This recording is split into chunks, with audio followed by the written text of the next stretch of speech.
Assalamualaikum warahmatullahi wabarakatuh. Jumpa lagi dengan saya Ali Goi di acara Ngosan, ngobrol santai dan asik bersama Gandus TV dan Haluan Sumatera TV. Sengaja kali ini Gandus TV dan Haluan Sumatera TV mengumpulkan para seniman dan budayawan yang ada di Kota Palembang untuk menanyakan giat yang dilakukan oleh kawan-kawan seniman di era pandemi ini, terutama sekarang dalam memperingati hari kemerdekaan RI yang ke-76. Tanpa berpanjang lebar, saya akan memperkenalkan beberapa teman-teman yang ada di sini. Itu pertama yang hadir Febri Alintani, budayawan Sumatera Selatan. Kedua Pir Azwar atau yang lebih dikenal dengan Amanda Maida Lamhati, penyair dan juga pencipta lagu Sumatera Selatan. Ketiga ada Bung Iman. Bung Iman ini pimpinan atau ketua kasta komunitas tari seniman tari Palembang ya. Di sebelah saya ada Ibu Yanti dan seniman tari juga. Di sebelah Bu Yanti itu ada Ibu Epi, sering berpantun dan juga membuat pantun. Sesuai dengan tema tadi, mengisi kemerdekaan ala seniman di masa pandemi. Saya mulai dari Bung Febri. Ya, ini pokoknya Gandus TV ini asik. Pertama judul ngosan itu ya. Ngosan. Saya kira yang lebih asik ngos-ngosan. Iya, ngosan.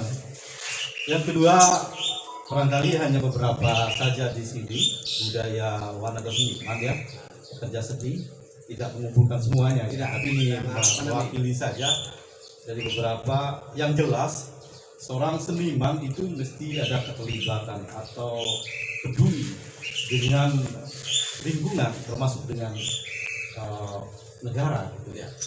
Jadi kalau kata Rendra, kalau tidak peduli dengan negara itu seniman salon itu. Kalau penyair salon. Salon apa? Ya cuma untuk kata-kata yang indah saja gitu, misalnya untuk romantisme, tapi ia tidak terlibat dengan secara sosial.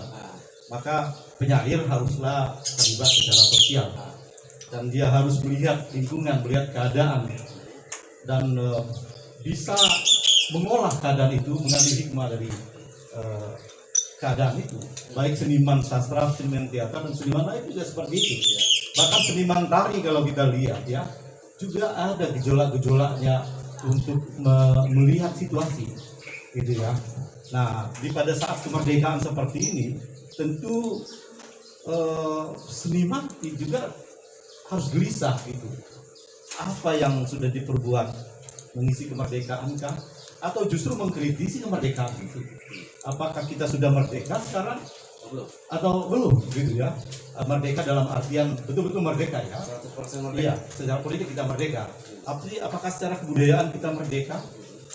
Apakah kita juga sudah merdeka dari negara lain misalnya, dari hutan misalnya? Hutan belum merdeka nih kayaknya loh. Iya kan? Atau dari hal-hal lain yang ketergantungan pada hal-hal lain. Nah, maka itu tentu seniman sebagai kata penyair Iqbal Persia itu dia mata masa depan gitu. Jadi dia harus juga peduli terhadap itu. Nah, begitu juga saya kira di Sumatera Selatan. Saya amati banyak beberapa kawan seniman yang juga berbuat dengan caranya sendiri pada kemerdekaan dan pada masa pandemi juga begitu. Meskipun sebenarnya seniman terdampak dalam pandemi, dia tidak bisa apa-apa. Hampir rata-rata, apalagi seni pertunjukan, hampir rata-rata ditunda kegiatannya, bahkan ditiadakan. Padahal kadang-kadang di seni pertunjukan itu juga sumber pendapatan ya kan. Ya karena itu saya kira juga seniman walaupun begitu, seniman terus harus tetap berkarya, Nah, kita tentu dalam komunitas kita hari ini pada saat kemerdekaan, apa yang kita bisa perbuat untuk itu. Nah, tentu kalau penyair walaupun dengan baca puisi misalnya, tapi itu satu bentuk yang sudah mewujudkan ekspresi seniman terhadap kemerdekaan itu. Saya kira itu menurut saya Bung Ali baik. Ya. Terima kasih Bung Febri. Mungkin secara cepat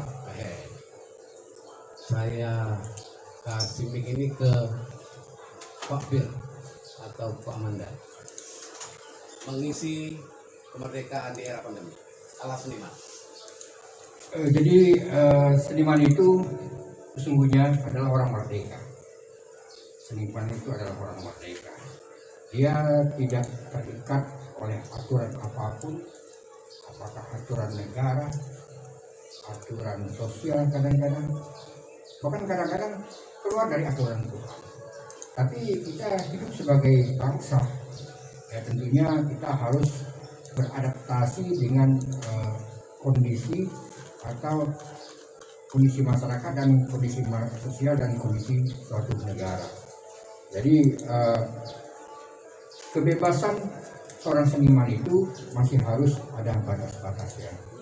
Kemerdekaan seorang seniman itu kemerdekaan yang tidak keluar dari budaya dan etika bangsa.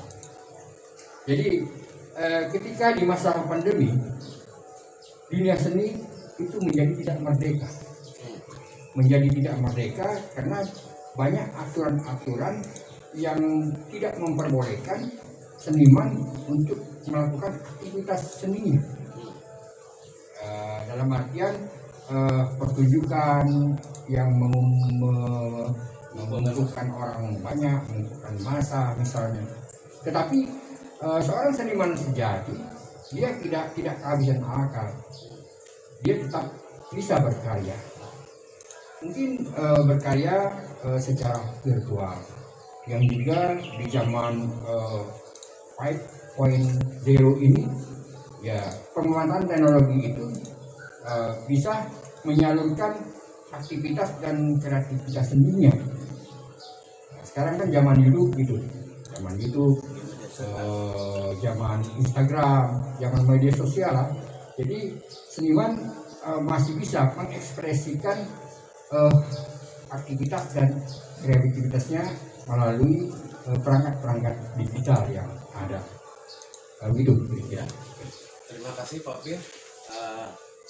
Dengan pertanyaan sama-sama, nah di sisi sebelah kiri saya, Sebelah kanan. sekarang sebelah kanan saya dulu.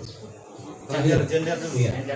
Bagaimana menurut Bu Yanti? Dengan pertanyaan yang sama. Ini kaitannya dengan kemerdekaan juga, Kemerdekaan dengan pandemi. ala seniman di era pandemi. Mengisi kemerdekaan ala seniman di era pandemi. Kalau kapasitas saya dulu di sini, Ya. ya di sini saya berbicara kapasitas sebagai seniman tari. Ya. Jadi yang jelas yang paling berdampak ini terus terang ini seniman tari. Ya. Ya karena seniman tari ini pertama tidak bisa sendiri untuk sebagai seni pertunjukan, itu harus dengan grup. Yang kedua, tari ini tentu bukan hanya yang dipertunjukkan gerakan-gerakan, tapi juga termasuk kostum, kemudian make up dan sebagainya. Ini yang paling berdampak. Jadi kebanyakan seniman tari akhirnya poligram. Jadi yang ada sekarang yang kami lihat, mereka berkreativitas, misalnya ya sendiri akhirnya di rumah dengan membuat kreasi baju-baju tari, dan itu pun sebetulnya perlu modal. Tapi yang terjadi justru akhirnya barang-barang baju baru kostum tari itu akhirnya terjual semua, hampir gitu. Jadi sebaliknya bukannya dapat dari melakukan aktivitas tari, tapi malah menjual barang-barang, termasuk juga Jual modal berarti. jual modal akhirnya Iya, itu. jual modal. Iya. Alat untuk penari justru dijual. Iya, kecuali ada beberapa memang seniman tari akhirnya di masa pandemi ini memang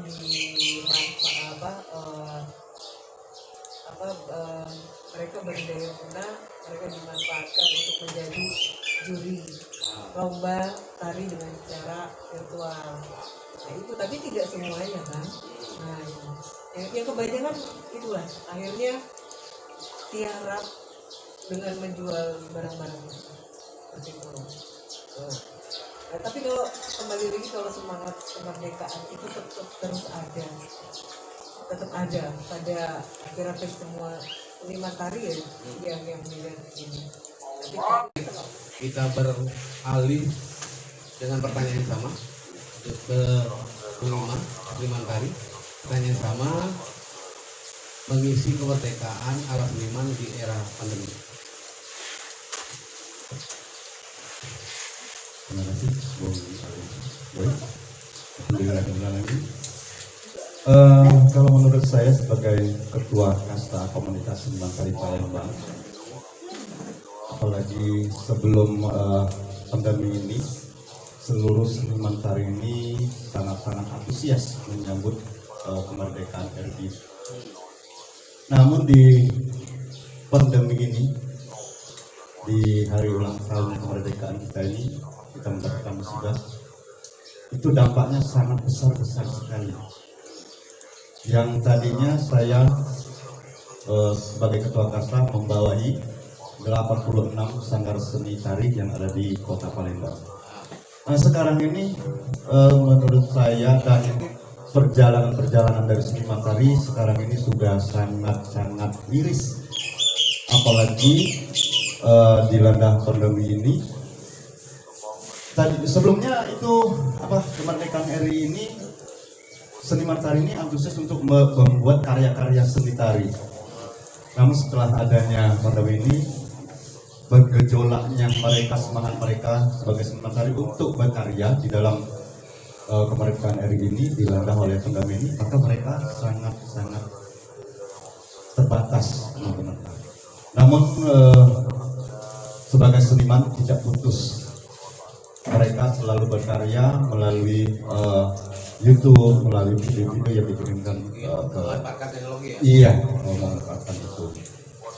Namun harapan saya ke depan, kalaupun pandemi ini masih berlanjut, saya harapkan kepada pemerintah kota, khususnya kepada Dinas Kebudayaan Palembang, Dinas Pariwisata, untuk menyediakan tempat para seniman tari, seniman puisi, seluruh seniman lah, untuk melakukan pertunjukan secara virtual diadakan di dinas-dinas tersebut. Sementara itu dulu untuk dari kami seniman tari Palembang. Iya, terima kasih Bung Iman. Terakhir ini ada Ibu Eli. Ibu Eli ini Ibu Elvi. Kurang V, mana sono tadi? Ibu Elvi, Ibu Elvi ini selain seniman tari, dia juga guru bahasa ya, guru bahasa di SMA Negeri 6 Palembang. Dengan pertanyaan yang sama Bu, tadi pertanyaannya mengisi kemerdekaan ala seniman di era di pandemi. Silakan Bu Elvi. Terima kasih Bung Arigoli. Terima kasih Bung Arigoli. Kalau saya sebagai guru bahasa khususnya, kalau melihat seniman-seniman di masa pandemi ini, memang seperti yang disampaikan tadi ada beberapa hambatan. Tetapi kami melihat kalau kami dari sisi seorang guru melihat apa yang dikerjakan oleh seniman-seniman ini, kami sangat senang gitu. Salah satunya kebetulan salah satu seniman yang ada di sekolah kami, Pak Amanda, sudah berupaya untuk menjadikan salah satu seni, yaitu seni pantun di sekolah kami, sehingga berkembang. Yang tadinya kita para guru-guru ini mungkin kurang begitu tertarik dengan pantun ketika datang ke Amanda ke sekolah kami.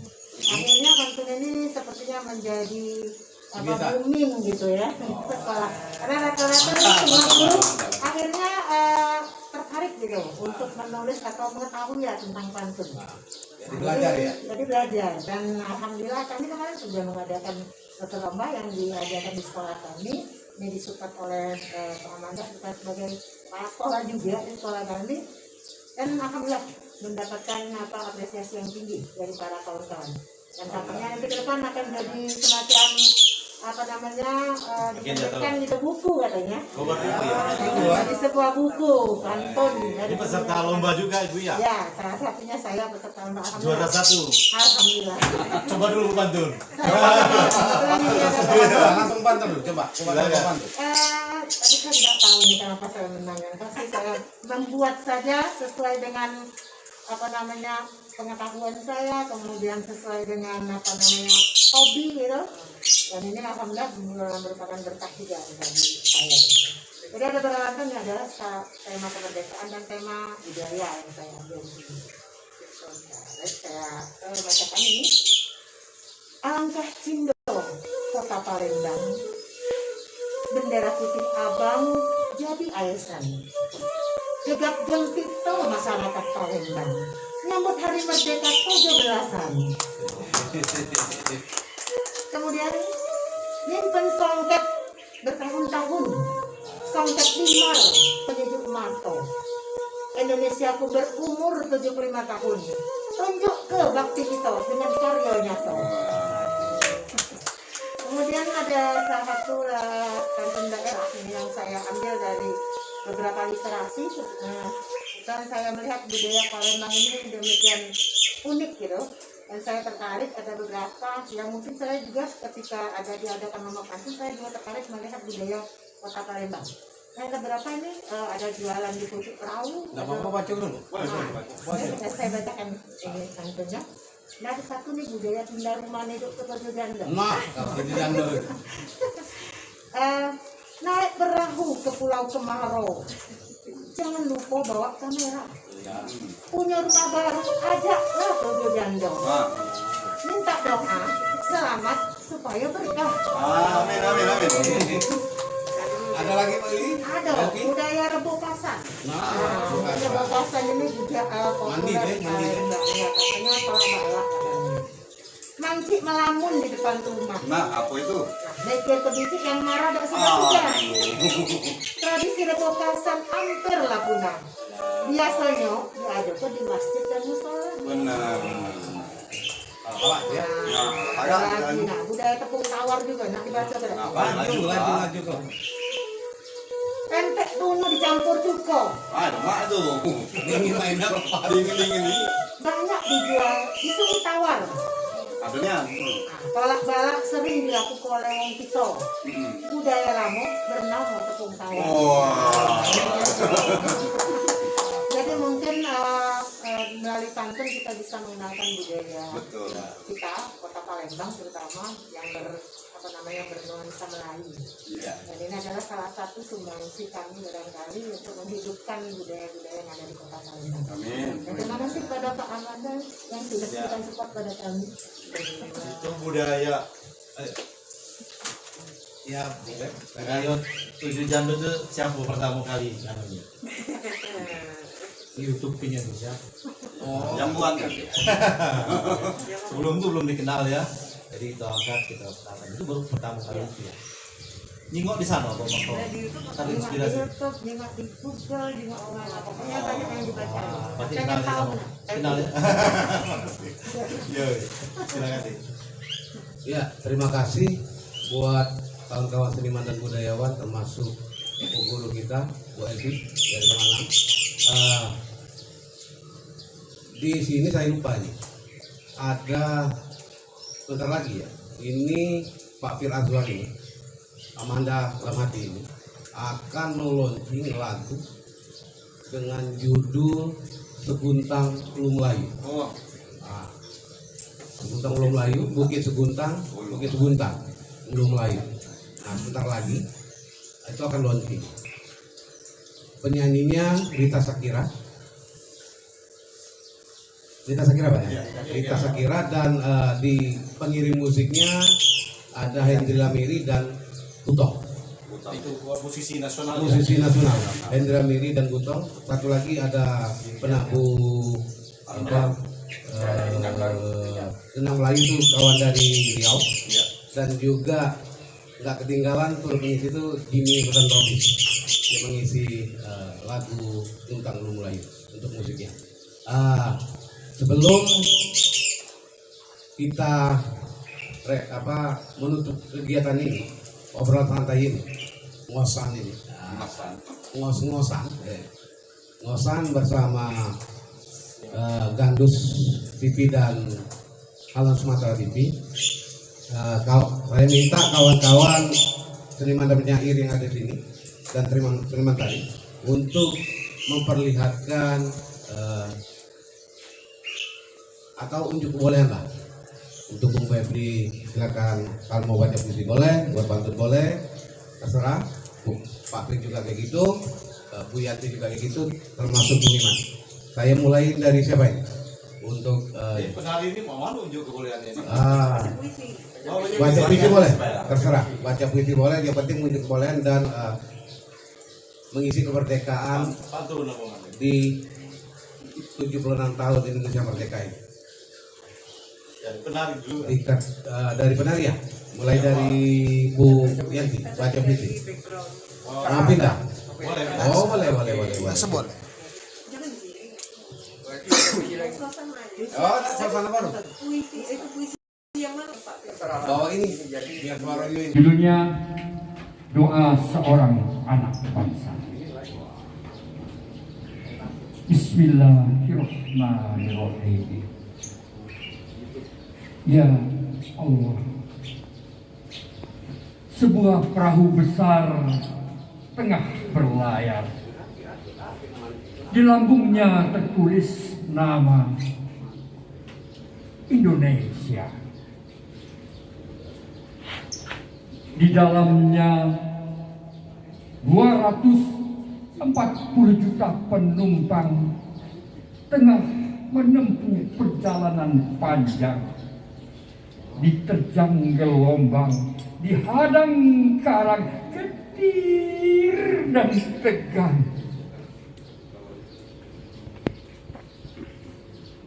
Di dalamnya 240 juta penumpang telah menempuh perjalanan yang melelahkan, berdesak-desakan, berebut peran, berebut kekuasaan. Ya Allah, sebuah perahu besar tengah berlayar. Di haluannya merah putih berkibar, terombang ambing di laut lepas, digulung ombak ganas. Ya Allah, bersimpuh aku dalam kuasa-Mu, tengadah aku dalam keriduan-Mu. Selamatkan anak-anak bangsa, selamatkan kami dari tekanan, dari permusuhan, dari penindasan, dari kesewenang-wenangan. Ya Allah, bersujud aku dalam kehariban-Mu, bermunajat aku dalam kehadirat-Mu. Selamatkan anak-anak bangsa, selamatkan kami dari perseteruan, dari ketidakadilan, dan dari rasa kehilangan nama Indonesia. Di dalamnya 240 juta penumpang tengah menempuh perjalanan panjang, diterjang gelombang, dihadang karang getir dan tegang. Di dalamnya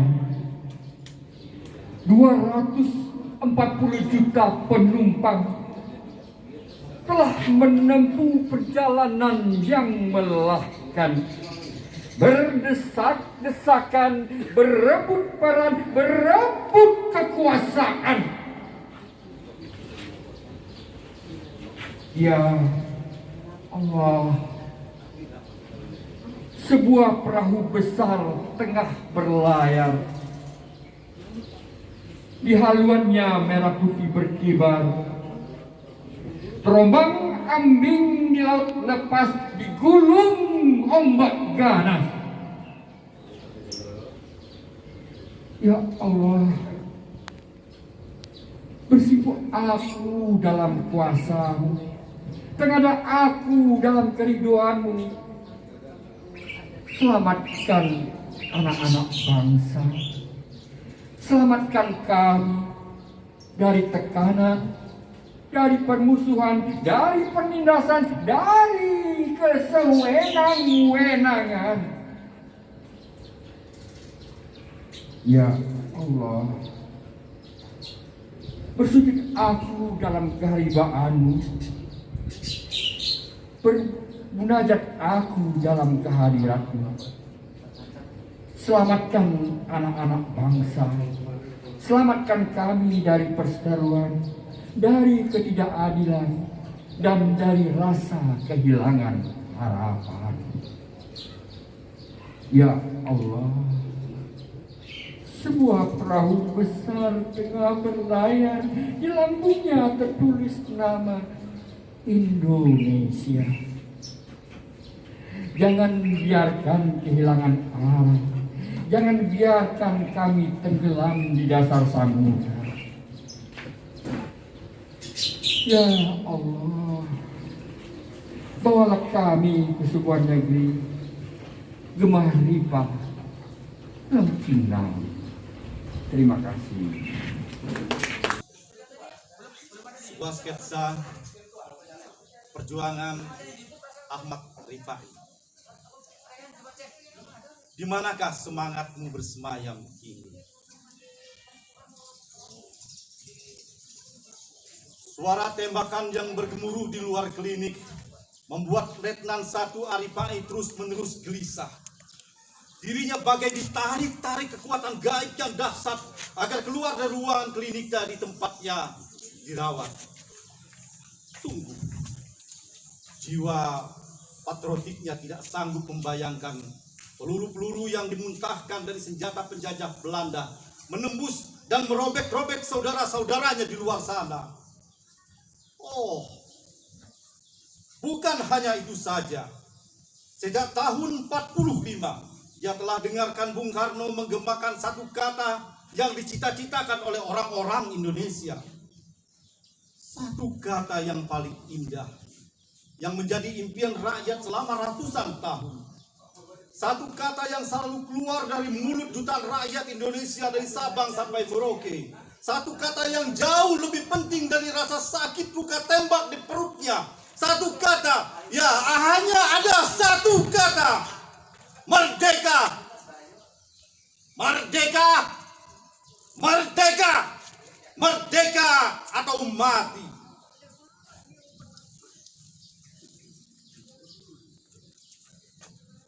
Sebenarnya, sejak 1 Januari 1947, di bumi yang dinamakan Belanda sebagai Kresidenan Palembang,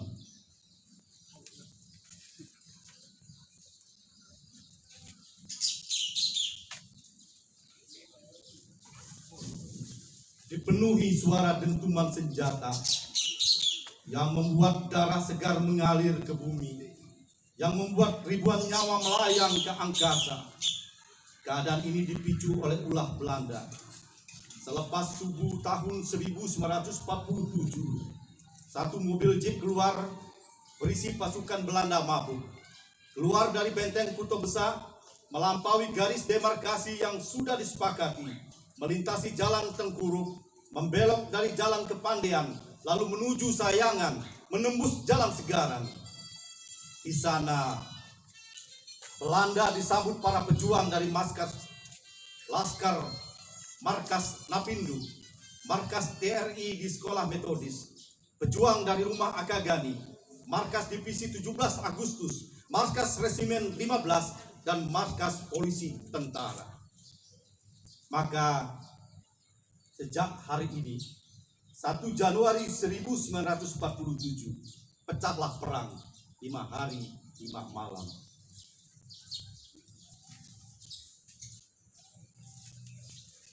Sementara itu, 29 Desember 1946, Komandan Resimen Markas Divisi 2, Letu Ahmad Ripai, anak Pangeran Harun dari Semendawai, meninjau pasukan di Jalan Pagar Alam dengan motor Harley-nya.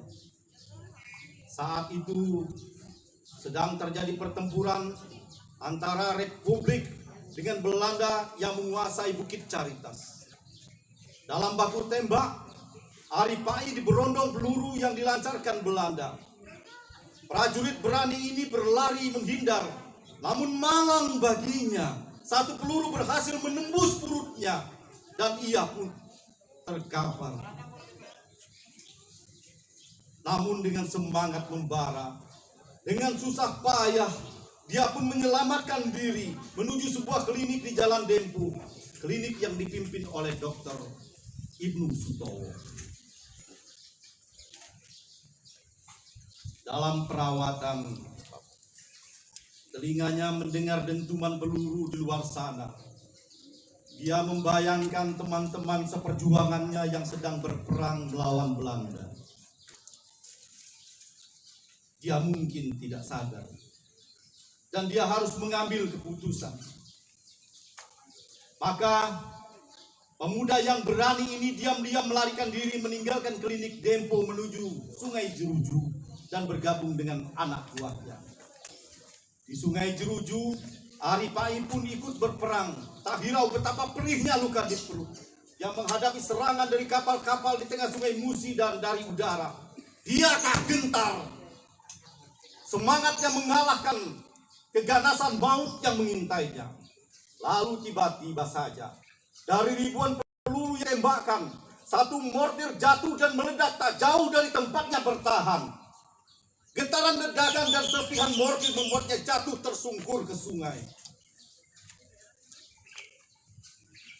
Beberapa waktu kemudian, ditemukan mayatnya tersangkut di bawah pipa di sekitar Sungai Jeruju. Kapten Aripai telah gugur sebagai pahlawan bangsa pada 2 Januari 1947. Semangatnya begitu harum menghiasi alam kemerdekaan. Siapakah yang masih mengenalnya? Di manakah kobar semangat itu bersemayam? Adakah dia diketahui oleh generasi penerus bangsa? Sebuah catatan di Senin pagi. Tegakkanlah kaki-kakimu, wahai putra-putri terpilih. Ketika derap langkah menjejak bumi, membawa merah putih, menuju tiang bendera di Senin pagi. Karena kita adalah pewaris sah Republik ini, dari para pahlawan yang gagah berani, yang rela mati demi merah putih. Tegakkanlah kepalamu, wahai tunas-tunas muda, ketika jemari telah mengikat simpul pada tali bendera, hingga terbentanglah sang pusaka.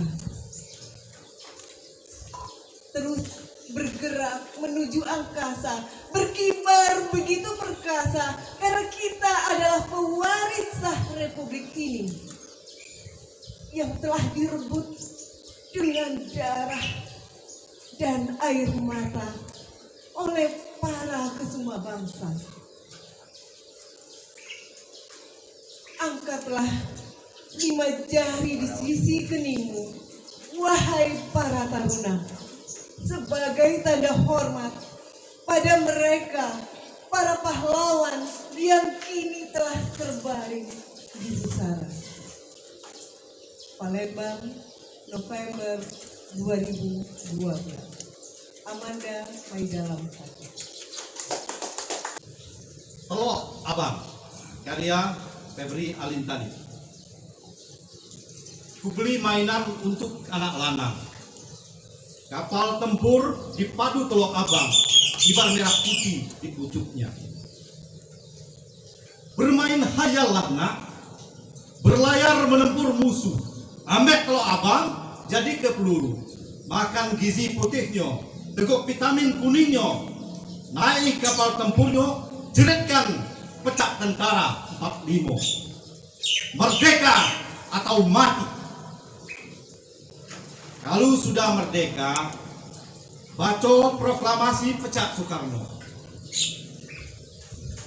Kami bangsa Indonesia dengan ini menyatakan kemerdekaannya. Hal-hal yang menyangkut penjajahan, baik berbentuk diskriminasi, korupsi, dan penindasan segera tuntaskan. Kalau tidak, ganyang lagi samo Telok Abang. Kibarkan merah putih di pocoknya. Teriak ke sebagai tentara 45. Merdeka atau mati. Indonesiaku, Indonesiamu, Indonesia kita. Apa yang kau lihat tentang zamrud yang teruntai di Katulistiwa, yang telah memukau seantero dunia, negeri yang paling seksi dan menggoda? Indonesiaku, Indonesiamu, Indonesia kita. Apa yang kau lihat tentang nyur yang melambai di sepanjang pantai, dan laut menyimpan hayati yang melimpah? Indonesiaku, Indonesiamu, Indonesia kita. Apa yang kau lihat tentang sawah, ladang, dan hutan, dari Sabang sampai Merauke, yang dalam perut buminya tersimpan kekayaan luar biasa? Indonesiaku, Indonesiamu, Indonesia kita. Apa yang kau lihat tentang cita-cita luhur kemerdekaan 72 tahun yang lalu, yang setiap Senin pagi diucapkan oleh anak-anak Indonesia dari tahun ke tahun? Indonesiaku, Indonesiamu, Indonesia kita. Atau Indonesianya siapa? Palembang, 13 Agustus 2007. Dermaga dan karya Marlin Dinamikan. Empasan rindu itu menumpah percuma ke akar pohonan labu. Luruhkan luka, ratap riap ke tubuh dermaga. Empasan rindu itu seperti ombak menampar kaki dermaga, meratap riap di sekujur dinding sukma. Bunyi terompah menyejak kayu ulin terdengar seperti bayi ratapi malam, gelisah oleh ketabuhan. Tapi rinduku bak pelepah batang pisang, menjerat kaki dermaga yang dinanti sia. Sepanjang sungai hingga ke hulunya, tak seekor kumbang pun menyelam. Kerumunan lalat berpesta pora. Palembang, Luar biasa. ekspresi dari kawan-kawan seniman dalam menyambut kemerdekaan RI yang ke-76 ini.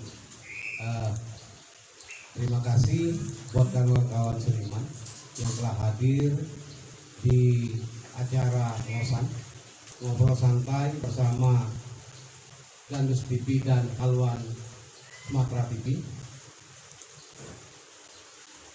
Terima kasih sekali lagi saya ucapkan atas kehadirannya Bu Febri, Bu Yanti, Bu Elbi, Pak Amanda, Bu Iman. Terima kasih telah hadir di acara kami ngobrol santai bersama Gandus TV dan Haluan.